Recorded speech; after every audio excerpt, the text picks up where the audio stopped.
Hi everyone, welcome back to Spring Into Math. I'm Mrs. Campbell, and today we're going to be talking about the properties of real number addition. Let's jump right in.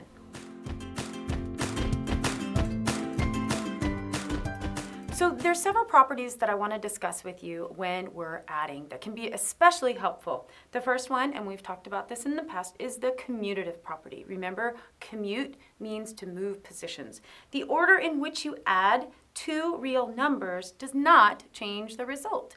So let's take a look at a number example of the commutative property.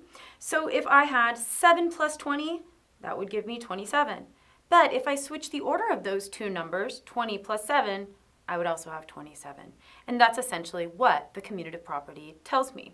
Let's try another one. 5 plus negative 3. What does that equal? That equals 2.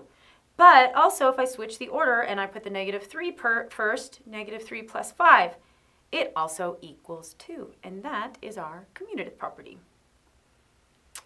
There's also a property called the closure property, and this is actually super common sense, but it is important to know the terminology of the word closure property.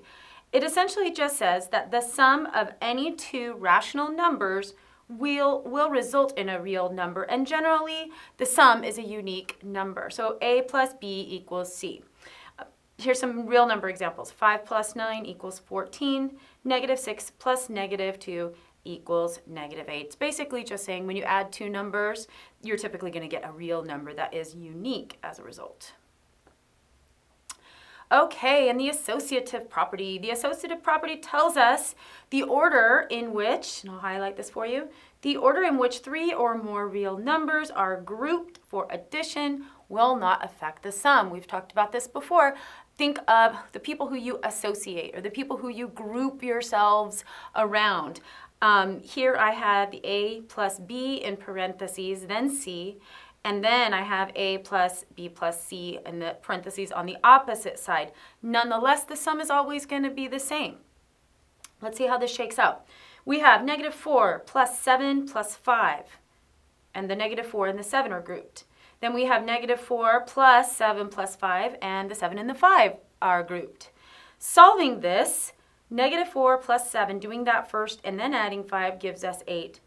And so does negative 4 plus 7 plus 5 when that's grouped together. And that is our associative property.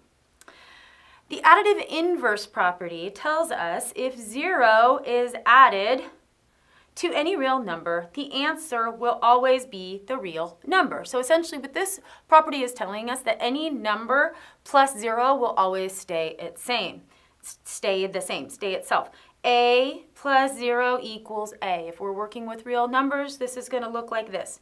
19 plus 0 equals 19. Negative 5 plus 0, negative 5. Kind of common sense, but good to know the terminology.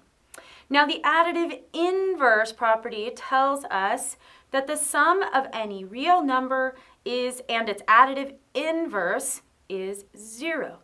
And again, if you learn with words, that's going to make probably really perfect sense to you. But if it helps you to write these out with real numbers, in this case I think it does help, it would look something like this. A plus negative A equals 0. Real world examples, if I have 12 and I add negative 12, I get 0. If I have negative 91 and I add 91, I get 0. So it's basically saying any number plus its opposite is going to result in 0. All right, guys, that pretty much wraps it up for our properties of addition today. Thanks so much for joining us, and we'll see you next time.